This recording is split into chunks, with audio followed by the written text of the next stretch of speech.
Hello my dear students, कैसे हैं आप सभी लोग। आप सभी का स्वागत है मैग्नेट ब्रेन्स में, जहां मिलती है फ्री एजुकेशन किंडरगार्टन से लेकर क्लास 12 तक। यहां पे आपको किसी भी तरीके के पेमेंट ट्रांजैक्शन की कोई भी नीड नहीं है स्टूडेंट्स, क्योंकि मैग्नेट ब्रेन्स बिल्कुल फ्री एजुकेशन आपको प्रोवाइड करता है। साथ ही साथ e notes and e books भी प्रोवाइड किए जाते हैं। डिस्क्रिप्शन बॉक्स में गिवन जो लिंक है आप उसे क्लिक कर सकते हैं, या आप विजिट कर सकते हैं मैग्नेट ब्रेन्स की वेबसाइट पे, जो है www.magnetbrains.com। एंड स्टूडेंट्स, हम आपको Instagram, WhatsApp, Facebook, Telegram, Twitter, YouTube सभी जगह मिल जाएंगे। आपको बस मैग्नेट ब्रेन्स को लाइक करना है, शेयर करना है, सब्सक्राइब करना है। यूट्यूब पे हमारा हिंदी मीडियम चैनल भी अवेलेबल है। सो अगर आपके आसपास कोई भी आपका फ्रेंड है, रिलेटिव है जो हिंदी मीडियम से है, तो आप उसे बता सकते हैं कि मैग्नेट ब्रेन्स उसके लिए भी फ्री एजुकेशन प्रोवाइड करता है। सो स्टूडेंट्स, आज के हमारे सेशन में हम कंटिन्यू करने वाले हैं कंपोनेंट्स ऑफ द फूड का सेकेंड पार्ट। इससे पहले वाले सेशन में हमने देखा था क्या प्रोटीन्स के बारे में, कार्बोहाइड्रेट्स के बारे में, फैट्स के बारे में, हमने कौन से फूड आइटम्स में ये तीनों कंपोनेंट्स प्रेजेंट थे, इनके बहुत इंपॉर्टेंट यूजेस क्या हैं, ये सारी चीज़ें हमने देखी थी। आज के कंटिन्यूएशन वाले पार्ट में, पार्ट 2 में हम देखेंगे विटामिन्स, मिनरल्स, फाइबर्स क्या होते हैं। So without any further delay let's start our session. सबसे पहले देख लेते हैं students, why do you think we are advised to include servings of fruits, vegetables and other plant-based foods in our daily diet। आपको क्यों लगता है कि सारे बड़े लोग आपको कहते हैं कि अपनी डाइट में फ्रूट्स रखो, अपनी डाइट में वेजिटेबल रखो, अपनी डाइट में सैलेड्स रखो। क्यों कहते हैं ऐसा? क्योंकि स्टूडेंट्स, हर फूड का एक इम्पॉर्टेंट कंपोनेंट है, और ज़रूरी नहीं है कि हर फूड में सिर्फ एक ही इम्पॉर्टेंट कंपोनेंट हो सकता है वो कंपोनेंट आपको उसमें प्रोटीन भी मिल जाए, साथ में विटामिन्स भी हो, फैट्स भी हो। सो हर फूड आइटम के बहुत इंपॉर्टेंट कंपोनेंट्स होते हैं जो आपकी बॉडी में ग्रोथ के, रिपेयर के लिए और आपको न्यूट्रिशन प्रोवाइड करने के लिए, आपको एनर्जी प्रोवाइड करने के लिए बहुत ज़्यादा ज़रूरी रहते हैं।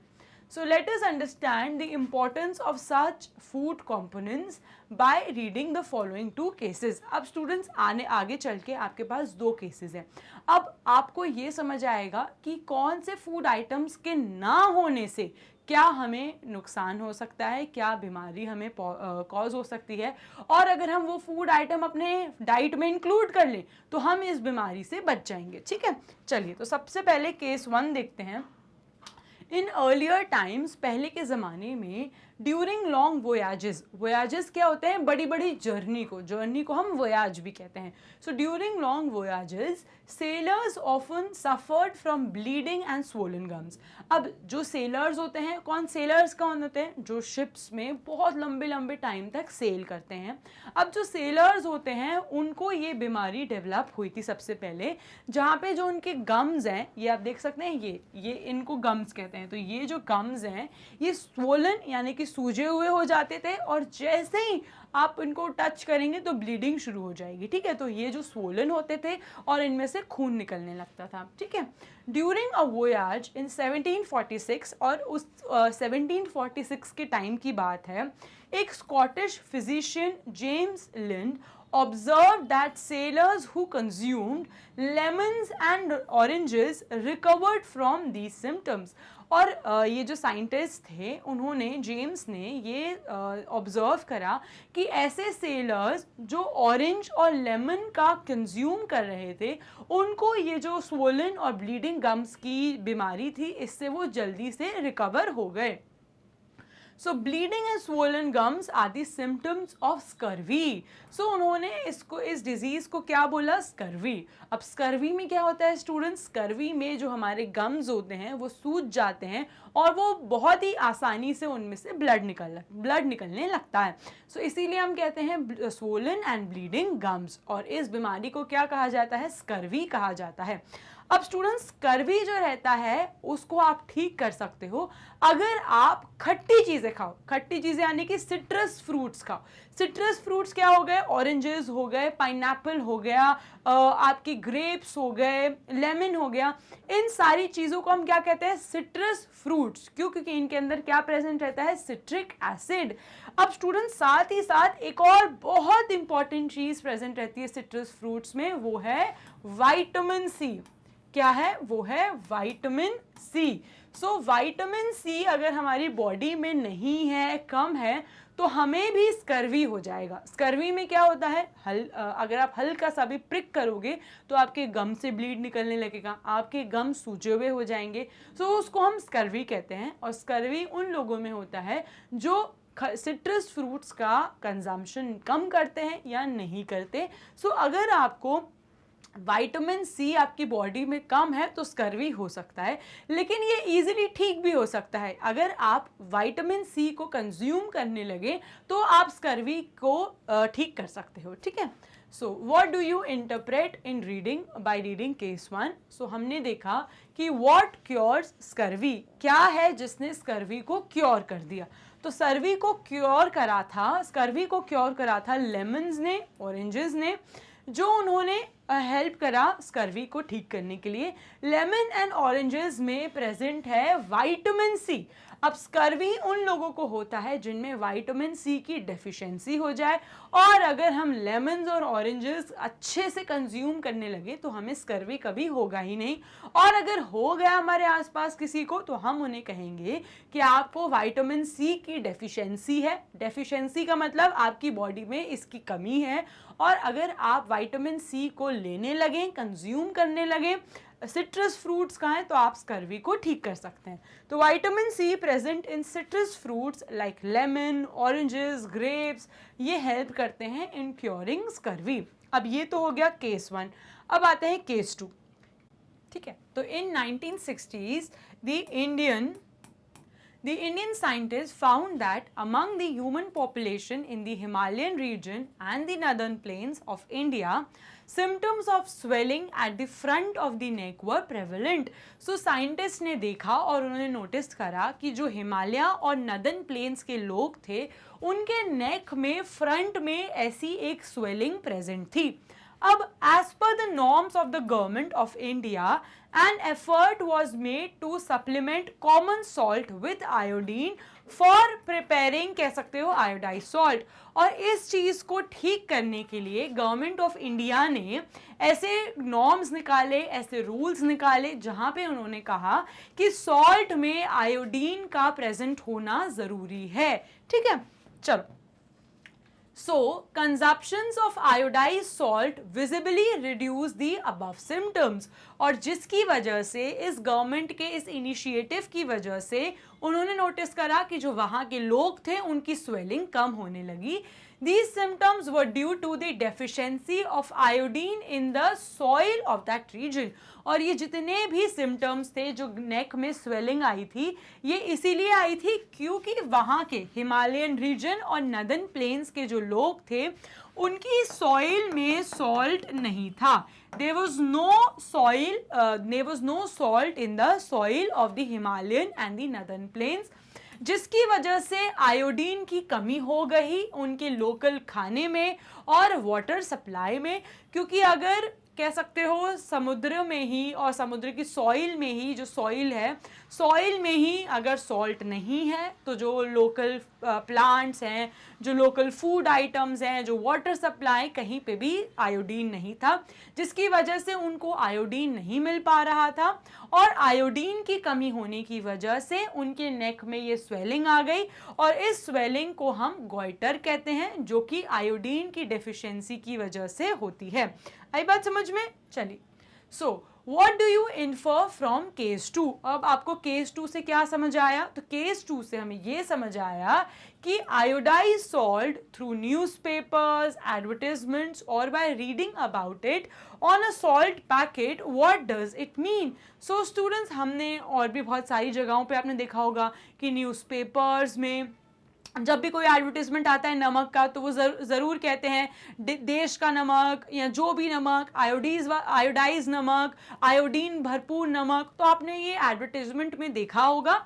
सो वो इसीलिए आपको प्रमोट करने के लिए, ये आपकी नॉलेज बढ़ाने के लिए कि इस सॉल्ट में आयोडीन प्रेजेंट है, और हर सॉल्ट में आयोडीन का प्रेजेंट होना ज़रूरी है। जो भी सॉल्ट आप कंज्यूम कर रहे हो वो आयोडीन वाली होनी चाहिए, ताकि आपकी बॉडी को आयोडीन मिल पाए, और अगर आयोडीन की कमी हो जाती है तो कह सकते हो गोइटर, आपको कह सकते हो गोइटर डेवलप हो सकता है। Now iodised salt is simply common salt mixed with required quantity of salt of iodise. और जो आयोडाइज्ड नमक होता है, जो आयोडाइज्ड सॉल्ट होती है, वो आपकी नॉर्मल सॉल्ट ही होती है, नॉर्मल नमक ही होता है। उसमें बस मात्रा, जो कह सकते हो ना, बहुत ही इंपॉर्टेंट अमाउंट ऑफ जितने भी आपको क्वांटिटीज ऑफ सॉल्ट के चाहिए रहते हैं आयोडीन की, वो ऐड कर दिए जाते हैं और उसको आयोडाइज्ड सॉल्ट कहा जाता है। ठीक है। Now, salt forming in traditional practice of a tribal community named Agarias, जो salt को form करने की process थी, वो tribal community से शुरू हो गई थी, जो Agarias थी।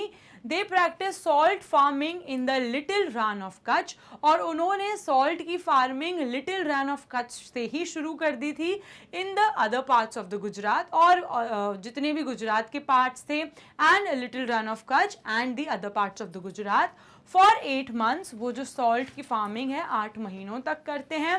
दे live in the extreme heat of the desert and work very hard to get the salt from the sea water, और वो बहुत हार्ड वर्क करते हैं और सॉल्ट को इकट्ठा करते हैं सी वाटर से। और इस पूरी प्रोसेस को टोटल 8 महीने लगते हैं। तो मतलब नमक को बनाने में, सॉल्ट की फार्मिंग करने में 8 महीने लगते हैं, और बहुत ही गर्मी होती है, बहुत ही हॉट वेदर क्लाइमेट में उनको ये सारे काम करने पड़ते हैं। तो ये जो स्टार्ट करा था farming of the salt farming, ये स्टार्ट हो गई थी अगारियाज, जो ट्राइबल कम्युनिटी है उनके टाइम से, और वो ये प्रैक्टिस करते थे लिटिल रैन ऑफ कच्छ और भी other parts of the Gujarat में। ठीक है। नाउ ये हमें समझ आ गया। अब coming to activity 3.4, let us conduct a survey. अब मैं चाहती हूँ कि आप एक सर्वे कंडक्ट करें। सर्वे का मतलब होता है स्टूडेंट्स, कई क्वेश्चंस हैं जो मैं आपको बताऊंगी, वो क्वेश्चंस आपको हर अपने नेबर से, पेरेंट से, रिलेटिव से आपको वो क्वेश्चंस पूछने हैं और उनके आंसर्स नोट डाउन करने हैं। फिर उनके आंसर्स को चेक करना है कि क्या डिफरेंस है, क्या कॉमन आंसर है, और इस तरीके को हम एक सर्वे कहते हैं। तो सर्वे का मतलब होता है कि आप बहुत सारे लोगों से क्वेश्चंस पूछो जाके और वो आपको जवाब दें, फिर आप जवाब को देख के समझो कि क्या सिमिलैरिटी है या क्या डिफरेंस। ठीक है। Now study the chart given in figure 3.5। अभी आगे एक चार्ट आएगा फिगर 3.5, वहां पे आपको एक्सप्लोर करना है functions and sources of various food components. अब वहां पे आपको बहुत सारे फूड कंपोनेंट्स के सोर्सेज और उनके फंक्शंस पता लगेंगे। Find out more sources of vitamins and minerals. अब आपको ये सर्वे कंडक्ट करना है कि आपको इसके अलावा पता लगाना है कि और कौन से फूड के सोर्सेज हैं जिसमें कुछ वाइटामिन्स हैं या कुछ मिनरल्स हैं, कौन से वाइटामिन हैं, कौन से मिनरल हैं, कौन से फूड सोर्स हैं, ये आपको पता लगाना है। And also understand the symptoms of the disease caused by the lack of these components. अब ना ही आपको ये पता लगाना है कि इनमें कौन सा वाइटामिन और मिनरल प्रेजेंट है, इसके साथ साथ आपको ये भी पता लगाना है कि अगर एक पर्टिकुलर टाइप ऑफ वाइटामिन या मिनरल हमारी बॉडी में नहीं होगा तो कौन सी बीमारी वो कॉज कर सकता है, यानी कि deficiency of particular vitamin can lead to which sort of disease. ठीक है। चलिए, नाउ विजिट योर नेबरहुड। अब आप इसके लिए अपने आसपास पड़ोस में, नेबरहुड में जा सकते हो, आप इंटरैक्ट कर सकते हो बड़े लोगों से, अपने रिलेटिव से, फ्रेंड्स से, जो आपको इन सारे सिम्टम्स को लिस्ट करेंगे चार्ट में। Now an investigatory project of this kind can be taken by the students under the guidance of the teacher। और ये आप अगर चाहें तो अपने पेरेंट्स की, टीचर की गाइडेंस भी ले सकते हैं कि आपको कैसे सवाल पूछने हैं उनसे, कैसे पूछना है, क्या करना है, कैसे टेबल बनाना है, तो आप उनकी गाइडेंस भी ले सकते हैं। Correlate these symptoms with their diet and identify the deficiency of the disease or the disorder। अब आपको उन सब के आंसर्स को कोरिलेट करना है और साथ ही साथ आपको ये पता लगाना है अगर एक पर्टिकुलर वाइटामिन की कमी हो जाए तो इससे क्या बीमारी हो सकती है। ठीक है। चलिए, तो ये एक सर्वे आपको कंडक्ट करना है। and suggest the possible causes for the symptoms observed and changes required in the diet of the improvement। अब आप उनको ये भी बोल सकते हैं कि इसकी वजह से ये बीमारी हुई, या आप खुद भी समझ सकते हैं कि इस विटामिन की कमी होने की वजह से ये बीमारी हुई और अब आप क्या कर सकते हो, आप वो विटामिन लेने लगो तो आप इस बीमारी को ठीक कर सकते हो। ठीक है, suggest them to visit a doctor for further advice. और अगर आपको कोई चीज़ समझ नहीं आए और आपको लगे कि उनको एक डॉक्टर की नीड है तो आप उन्हें ये एडवाइस दे के आ सकते हो कि मुझे लगता है कि आपकी फैमिली में या आपके किसी पर्सन में इस विटामिन की कमी है जिसकी वजह से उसको ये बीमारी हुई है। सो आप किसी डॉक्टर के पास जाइए, वो डॉक्टर आपको दवाइयाँ देगा, सप्लीमेंट्स देगा, मल्टीविटामिन्स देगा, जिसकी वजह से आप ये बीमारी से ठीक हो सकते हैं। ठीक है, तो ये चीज़ आपको करनी है। आओ जाओ, अब ये टेबल है जो फिगर था। अब इस फिगर में आपको सारे ही विटामिन्स हैं, इस कॉलम में फूड कंपोनेंट्स हैं, सारे ही विटामिन्स, कितने टाइप के विटामिन्स होते हैं, यहाँ पे उनके फंक्शंस हैं, यहाँ पे वो किन सोर्स से मिलते हैं, यानी कि विटामिन ए हमें कहाँ से मिलेगा, वो सारे सोर्सेज हैं। फिर आते हैं, अगर इस विटामिन ए की कमी हो जाए तो आपको क्या बीमारी, क्या डिसऑर्डर कॉज हो सकता है। यहाँ पे है कि आपको ये अगर बीमारी हो गई, आपको कैसे पता लगेगा कि आपको ये बीमारी हुई, तो उसके कुछ सिम्टम्स होते हैं। सिम्टम्स मतलब हर बीमारी के कुछ सिम्टम्स होते हैं। जैसे कि जब हमें फूड पॉइजनिंग हो जाती है, तो फूड पॉइजनिंग क्यों हुई, फूड पॉइजनिंग होती है जब हम कुछ बाहर का गंदा खाना खा लेते हैं, अनहाइजीनिक खाना खा लेते हैं जो इन्फेक्टेड रहता है, जिसमें कई सारे माइक्रो ऑर्गेनिज्म रहते हैं जो बीमारी कॉज करते हैं। अब हमने वो खाना खा लिया तो मुझे बीमारी क्या हुई, फूड पॉइजनिंग हुई। लेकिन मुझे कैसे पता चलेगा कि मुझे फूड पॉइजनिंग हुई, तो सबसे पहले मैं ये याद करूंगी कि मैंने कल बाहर के छोले भटूरे खाए थे, शायद उसी की वजह से मेरा पेट खराब हुआ। तो सिम्टम क्या हुआ, मेरा पेट खराब हुआ, वॉमिटिंग आने लगी, चक्कर आने लगे, फीवर आ गया, लूज मोशंस हो गए। तो ये सारी चीज़ें क्या है, सिम्टम्स हैं। और ये सारे सिम्टम्स की वजह से मैंने ये पता लगाया कि मुझे फूड पॉइजनिंग ही हुई है। तो सिम्टम्स क्या होते हैं, हर बीमारी के कुछ सिम्टम्स होते हैं जिससे आप पता लगा सकते हो कि आपको ये बीमारी हुई। ठीक है, चलो तो सबसे पहले देखते हैं विटामिन ए। अब यहाँ पे विटामिन ए का क्या फंक्शन है, तो विटामिन ए का फंक्शन है हमारी आंखें और हमारी स्किन को हेल्दी रखना। तो जब भी कहते हैं ना कि आपकी आईसाइट वीक हो गई, रोज कैरेट खाओ, गाजर का जूस पियो। क्यों कहा जाता है, क्योंकि गाजर और जो कैरेट और गाजर है वो रिच सोर्स ऑफ होता है विटामिन ए का, और विटामिन ए आपकी आईसाइट को बेटर कर सकता है। इसलिए कहा जाता है कि गाजर का जूस पियो, कैरेट्स खाओ, ठीक है, ताकि आपकी आईज और स्किन हेल्दी रहे। अब सोर्सेज क्या है, papaya is a good source of vitamin A, carrot, mango, milk is a good source. अब अगर विटामिन ए की कमी हो जाए तो क्या होगा, आप अंधे हो सकते हो, लॉस ऑफ विजन हो सकता है। और इसकी सिम्टम्स क्या होंगे, आपको सडनली धुंधला दिखने लगेगा, विजन कम हो जाएगा, रात में आपको दिखना बंद हो जाएगा, और कई बार अगर बहुत ही ज़्यादा कमी हो जाए विटामिन ए की तो आप ब्लाइंड भी हो सकते हो। तो ये सारे सिम्टम्स हैं अगर विटामिन ए की डेफिशिएंसी हो किसी में। अब आते हैं विटामिन बी1 जो रहता है वो हमारे हार्ट को बहुत ज़रूरी रहता है, हेल्दी रखता है, सपोर्ट करता है बाकी के बॉडी पार्ट्स को फंक्शन परफॉर्म करने के लिए। अब विटामिन बी1 का सोर्स क्या है, लेग्यूम्स हो गए, नट्स हो गए, मिल्क हो गए, ग्रेन हो गए। विटामिन बी1 की डेफिशिएंसी से क्या होता है, बेरी हो जाता है, और बेरी के सिम्टम्स क्या होंगे, आपको स्वेलिंग हो जाएगी, टिंगलिंग होगी, बर्निंग सेंसेशन होगी पैरों में। तो पैरों में आपको झुंझुनी सी फील होगी, बर्निंग फील होगी, और आपको ऐसा लगेगा कि आपको कुछ चल रहा है आपके पैरों में या हाथों में, टिंगलिंग सेंसेशन आपको होती है, और जलने लगते हैं आपके हाथ पैर। तो ये चीज़ें आपको बताती हैं कि आपकी बॉडी में विटामिन बी1 की डेफिशिएंसी है। और बी1 की डेफिशिएंसी अगर आपको ठीक करनी है तो आप क्या खाओ, आप अच्छी चीज़ें खाओ, आप ग्रीन लीफी वेजिटेबल्स खाओ, आप दूध अच्छे से पियो, आप ग्रेन्स खाओ, आप मिल्क के प्रोडक्ट्स लो, आप पनीर लो, घी खाओ। तो ये सारी चीज़ें अगर आप अच्छे से कंज्यूम करने लगोगे तो क्या होगा, विटामिन बी1 की जो डेफिशिएंसी है वो वापस से रिकवर हो जाएगी। फिर आते हैं विटामिन सी। विटामिन सी हमने देखा था क्या कॉज करेगा, स्कर्वी कॉज करता है। विटामिन सी के सोर्स क्या है स्टूडेंट्स, आपने देखे थे सिट्रस फ्रूट्स, खट्टे फ्रूट्स, ग्रेप, लेमन, ऑरेंजेस, इन सभी में क्या है विटामिन सी। साथ ही साथ आंवला जो रहता है, गुआवा जो रहता है, ग्रीन चिलीज जो रहती हैं उनमें भी विटामिन सी रहता है।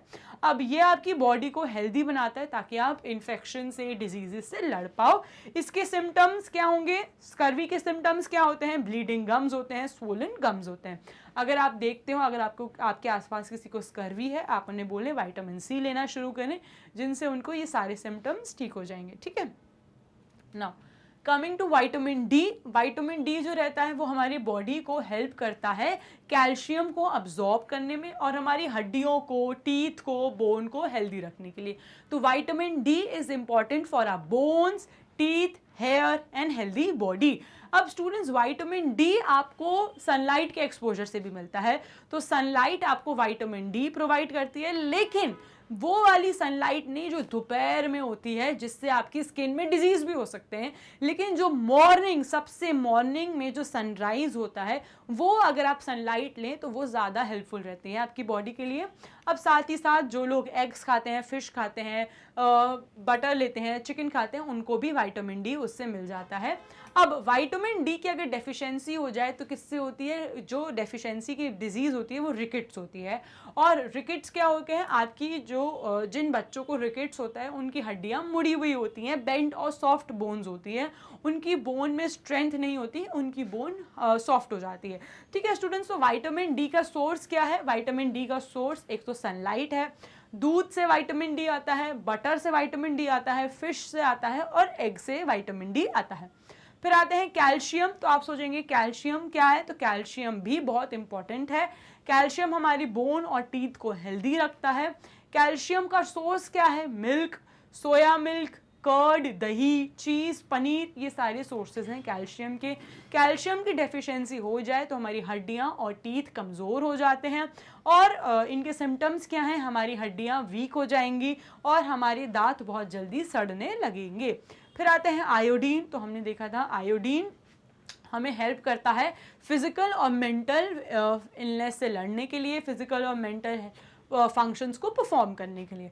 अब आयोडीन कहाँ से मिलता है, आयोडीन हमें मिलेगा चेस्टनट, सिंघाड़े जो होते हैं ना, जो इस सीजन में आते हैं, तो सिंघाड़े इज़ अ गुड सोर्स। फिर आयोडीन वाला नमक खाने से आपको आयोडीन बॉडी में मिल जाएगा, सीवीड से आयोडीन मिलता है। नाउ आयोडीन की अगर कमी हो जाए तो जो बीमारी होती है वो है गॉइटर, और गॉइटर के सिम्टम्स क्या होंगे, आपके नेक के अराउंड एक स्वेलिंग आपको देखने को मिलेगी।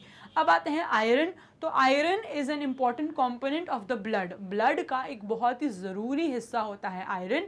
आयरन कहाँ से मिलेगा, ग्रीन लीफी वेजिटेबल से, बीट रूट से, पोमीग्रेनेट से आपको आयरन मिलता है। आयरन की अगर कमी हो जाए तो खून की कमी हो जाती है, जिसको हम अनीमिया कहते हैं। तो अनीमिया एक बीमारी होती है जब आपकी बॉडी में खून की कमी हो जाए, और उसकी क्या सिम्टम्स होंगे, आपको बहुत वीकनेस और आपको थकावट होने लगेगी, आप सांस नहीं ले पाएंगे, यानी कि आपकी बॉडी में खून की बहुत कमी हो गई है। ठीक है स्टूडेंट्स, तो ये फिगर 3.5 था, जहाँ पे आपको चार्ट था सारे विटामिन, मिनरल्स, और साथ ही साथ आपको ये बताया गया कि उनके इंपॉर्टेंट फंक्शन क्या होते हैं, वो कहाँ से, उनका सोर्स क्या है, उनसे बीमारी क्या कॉज होती है अगर वो कम हो जाए, और उन बीमारियों के सिम्टम्स क्या होते हैं। तो ये सारी चीज़ें आपको इस टेबल में बताई गई हैं। और स्टूडेंट्स, ये टेबल हर बच्चे को, जो ये सेशन सुन रहा है, हर बच्चे को बाय हार्ट याद होना चाहिए। सो स्टूडेंट्स, आप ये जो टेबल है हर रोज़ याद करो, रिवाइज करो, जब तक आपको ये टेबल अच्छे से याद ना हो जाए। और इसके बाद भी अगर कोई भी डाउट हो तो आप कमेंट सेक्शन में बता सकते हैं। ठीक है, चलिए। Now, from figure 3.5 you have learned that vitamins, जितने भी vitamins हमने देखे कौन कौन से, A, B, C and D, और minerals, calcium, iodine, iron are two groups of food components that protect our body from various diseases। और हमने देखा vitamins हो गए A, B, C, D, साथ ही साथ minerals हो गए आयोडीन, आयरन, कैल्शियम, दोनों ही चीज़ें, vitamins और minerals दोनों ही चीज़ें हमारी बॉडी के लिए ज़रूरी है, हमें बीमारियों से बचाने के लिए, तो डिजीज़ से प्रोटेक्ट करने के लिए ये दोनों ही चीज़ें हमारी बॉडी में होना ज़रूरी है। But how can we overcome vitamin and mineral deficiency, disease और डिसऑर्डर। अब हम इससे ओवरकम कैसे कर सकते हैं, तो जो भी चीज़ की डेफिशिएंसी है आप वो पता लगाओ और उसके सप्लीमेंट ले सकते हो, और वो फूड आइटम खा सकते हो, वो सोर्स खा सकते हो जिससे वो विटामिन आपको और वो मिनरल आपको मिले, ताकि आपकी बॉडी में जो कमी है वो वापस से रिस्टोर हो जाए। ठीक है, सो आप देख सकते हैं विटामिन ए, अगर आपकी बॉडी में डेफिशिएंसी है तो कैरेट खाओ, मैंगो खाओ, मिल्क पियो, पपाया खाओ। अगर आपकी बॉडी में विटामिन B1 की कमी हो गई तो milk, paneer, wheat, flax seeds, rice, pumpkin seeds का यूटिलाइजेशन करना चाहिए। बॉडी में विटामिन सी की डेफिशिएंसी हो जाए तो ऑरेंजेस, टमेटोज, आंवला, ग्रीन चिलीज, गुआवा, लेमन का यूटिलाइजेशन करना चाहिए। और अगर बॉडी में विटामिन डी की कमी हो जाए तो आप धूप में सनलाइट को लीजिए, फिश खाइए, बटर खाइए, एडिबल मशरूम्स खाइए, इन एग्स खाइए, इन सारी चीज़ों से आपको विटामिन डी मिल जाएगा। ठीक है, तो आपकी बॉडी में जब भी किसी चीज़ की डेफिशिएंसी हो तो आप ये सारी चीज़ें अगर कंज्यूम करने लगेंगे तो वो डेफिशिएंसी, वो जो विटामिन मिनरल की डेफिशिएंसी है वो वापस से रिस्टोर हो जाएंगी। ठीक है, now food components that provide energy, support growth, help in repair, protect our body from diseases, maintain various bodily functions are called nutrients। और ऐसी चीज़ें जो हमारी बॉडी को ग्रोथ में, रिपेयर में, हेल्थ में और डिजीज़ेस से बचाने में, मेंटेन बॉडी फंक्शंस करने में, ये जो सारी चीज़ें फूड कंपोनेंट्स की सारी चीज़ें हमें हेल्प करती हैं, उनको हम न्यूट्रिएंट्स कहते हैं। तो ये जो न्यूट्रिएंट्स क्या होंगे, तो न्यूट्रिएंट्स एक ग्रुप होता है students, nutrients group of food components रहते हैं जो हमारे खाने में प्रेजेंट रहते हैं। तो न्यूट्रिएंट्स हमारे फूड में प्रेजेंट रहते हैं। और फूड में क्या क्या, कौन कौन से न्यूट्रिएंट्स प्रेजेंट हैं, तो फूड में कार्बोहाइड्रेट, फूड में फैट्स, फूड में प्रोटीन्स, ठीक है, फूड में मिनरल्स, फूड में विटामिन्स, ठीक है, साथ ही साथ वाटर। तो ये सारे क्या हैं, ये सारे न्यूट्रिएंट्स हो जाएंगे जो हमारे खाने में प्रेजेंट रहते हैं, जो हमारी बॉडी को ग्रो करने में, फंक्शन करने में, सपोर्ट करने में, बॉडी फंक्शन, ये सारी चीज़ें जो हेल्प करते हैं वो क्या है, न्यूट्रिएंट्स। और ये जो न्यूट्रिएंट्स हैं ये खाने में प्रेजेंट है। न्यूट्रिएंट कौन कौन से प्रेजेंट रहते हैं खाने में, carbohydrate, fats, proteins, water, mineral, vitamin. तो ये सारे के सारे न्यूट्रिएंट्स हैं जो हमारे खाने में प्रेजेंट रहते हैं, जो हमारी बॉडी को ये सारे फंक्शंस परफॉर्म करने में हेल्प करते हैं। जैसे कि कौन कौन से, एनर्जी प्रोवाइड करना, ग्रोथ को सपोर्ट करना, रिपेयर हेल्प करना, प्रोटेक्ट करना हमारी बॉडी को डिजीजेस से, मेंटेन करना सारे बॉडी के फंक्शंस। आई बात समझ में? चलिए, तो major nutrients in a food includes, जैसा मैंने भी आपको बताया, carbohydrates, proteins, fats, minerals, vitamins, water, ये सारे के सारे न्यूट्रिएंट्स हैं जो हमारे फूड में प्रेजेंट रहते हैं, जो हमारी बॉडी को बहुत सारे फंक्शंस को परफॉर्म करने में हेल्प करते हैं। ठीक है, चलिए, Now, vitamins and minerals are also called protective nutrients। अब विटामिन और मिनरल क्योंकि हमें हेल्प करते हैं बीमारियों से लड़ने के लिए, बीमारियों से बचाने के लिए, इसीलिए उनको हम प्रोटेक्टिव न्यूट्रिएंट्स कहते हैं, क्योंकि वो हमें प्रोटेक्ट कर रहे हैं बीमारियों से। तो बिल्कुल याद मत करो, आप बस इतना याद रखो, विटामिन और मिनरल हमें बीमारियों से बचाते हैं, तो वो हमें प्रोटेक्ट कर रहे हैं, इसलिए हम उन्हें क्या कहेंगे, प्रोटेक्टिव न्यूट्रिएंट्स। ठीक है, these nutrients protect our body from diseases and help us to keep healthy। okay, now your parents may have advised you to take milk, green vegetables, fruits, whole grains regularly। और आपके parents आपको advice करते ही होंगे कि आप time to time milk पिएं, green leafy vegetables खाएं, fruits खाएं, होल ग्रेन्स लें, अच्छे से सारी चीज़ें लें। क्यों? क्योंकि ये सारे आइटम्स आपको क्या प्रोवाइड कर रहे हैं, विटामिन्स एंड मिनरल्स। और vitamins and minerals protective minerals हैं, प्रोटेक्टिव न्यूट्रिएंट्स हैं। तो ये सारी चीज़ें आपको, अगर आपकी बॉडी में कमी हो जाए तो आपको बीमारी कॉज कर सकते हैं। और अगर आप इन्हें करेक्ट अमाउंट में रेगुलरली कंज्यूम करें अपने फूड में, तो आप हमेशा हेल्दी रहोगे, आपकी बॉडी में कोई बीमारी नहीं होगी। और जब हमने ये सेशन शुरू करा था, हमने क्या देखा था, ईट हेल्दी, लिव हेल्दी। तो अगर आप अपनी डाइट हेल्दी रखेंगे, वाइटामिन लेंगे, मिनरल्स लेंगे, तो आपको बीमारी ही नहीं होगी, यानी कि आप हेल्दी जिएंगे। आई बात समझ में? सो अब आपको समझ में आया उस कोट का मतलब क्या है। उस कोट का मतलब है वाइटामिन लो, मिनरल्स लो। क्यों? क्योंकि वाइटामिन और मिनरल आपको बीमारी कॉज होने से बचाएंगे।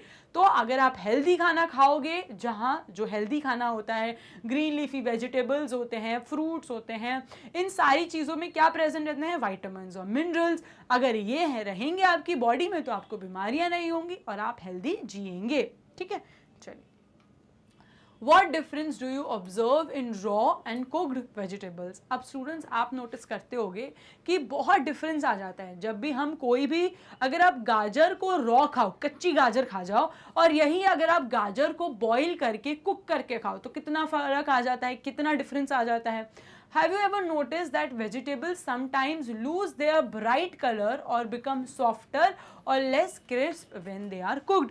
और यूजुअली जो वेजिटेबल्स होती हैं जब आप उन्हें कुक करते हैं तो वो सॉफ्ट हो जाती हैं, वो क्रिस्प कम हो जाती हैं और वो अपना कलर भी खो देती हैं। और ये सब क्यों होता है? क्योंकि हमने इनको कुक कर दिया। ठीक है, so some nutrients like vitamin C and others lost during cooking due to high heat। और कई बार हमारी जो कुकिंग होती है वो हाई हीट पे होती है, और इस हाई हीट की कुकिंग की वजह से ये सारे जो खाना है अपने न्यूट्रिएंट्स को लूज कर देते हैं। इसीलिए कहा जाता है कि अगर आप कैरेट को उबाल के ना खाएं, इससे अच्छा है कैरेट को रॉ खाएं। आप सारे सैलेड है, क्यूकम्बर्स, कैरेट की सारी चीज़ों को रॉ करके चॉप करके खाएं, क्योंकि जब आप इन्हें कुक करते हैं हाई हीट में तो इनके कई सारे न्यूट्रिएंट्स लूज हो जाते हैं। तो अगर हम फ्रूट्स को और सैलेड्स को, रॉ वेजिटेबल्स को रॉ सैलेड के फॉर्म में या फ्रूट चाट के फॉर्म में खाएं तो ये सारे मिनरल्स और वाइटामिन हमें मिल जाएंगे। अगर हम इन्हें कुक कर देंगे तो कई बार कुकिंग की हाई हीट की वजह से ये सारे वाइटामिन और मिनरल्स लूज हो जाते हैं। ठीक है, now would it not be wise to include fruits and uncooked vegetable into our diet? तो ऐसा नहीं है कि बिल्कुल ही रॉ खाना है, नहीं, कुक्ड डाइट भी इम्पॉर्टेंट रहती है क्योंकि वो हेल्प करती है माइक्रो ऑर्गेनिज्म से फ्री होने में। अगर हम सब्जी को रॉ खा ले तो हो सकता है वो माइक्रो ऑर्गेनिज्म डायरेक्ट हम खा ले और हमारी तबीयत खराब हो जाए। तो वहाँ पे ज़रूरी रहता है खाने को कुक करना, क्योंकि वहाँ पे जो हाई हीट होती है उससे वो माइक्रो ऑर्गेनिजम्स मर जाते हैं, तो वहाँ पे वो खाना हेल्दी हो जाता है। लेकिन जो वेजिटेबल्स हो गए, रॉ वेजिटेबल्स जो हम खा सकते हैं, जो फ्रूट्स हो गए, ये हमें रॉ खाना चाहिए ताकि इनके विटामिन और मिनरल लूज ना हो। ठीक है, सो वॉशिंग, कट और पील्ड वेजिटेबल्स फ्रूट में also result in the loss of vitamin. कई बार पील करने से, धोने से, बॉईल करने से भी विटामिन्स लूज हो सकते हैं। However, it is highly recommended that all fruits and vegetables should be thoroughly washed before consumption। इसीलिए कहा जाता है कि ये बहुत ही ज़्यादा ज़रूरी है सारे वेजिटेबल्स, फ्रूट्स को thoroughly, अच्छे से, साफ तरीके से धोकर ही कंज्यूम करना है। ठीक है, सो स्टूडेंट्स, ऐसी कई नॉलेजेबल नॉलेज को गेन करने के लिए फॉलो करते रहिए मैग्नेट ब्रेन्स।